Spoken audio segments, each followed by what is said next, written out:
一名嘅外國小鎮，小狗黑黑同主人嚟到一個漂亮嘅小鎮，開心得像飛起一樣。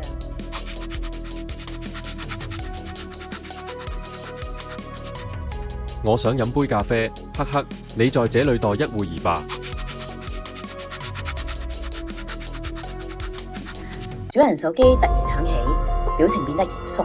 我得趕緊回去了。冇想到主人接到緊急嘅電話，要立刻回國，竟然忘了帶黑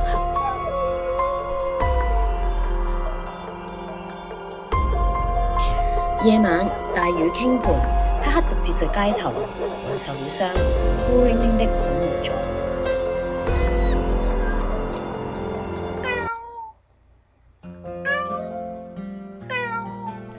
沒想到遇到一隻超級可愛嘅白貓伯伯，帶佢去避雨。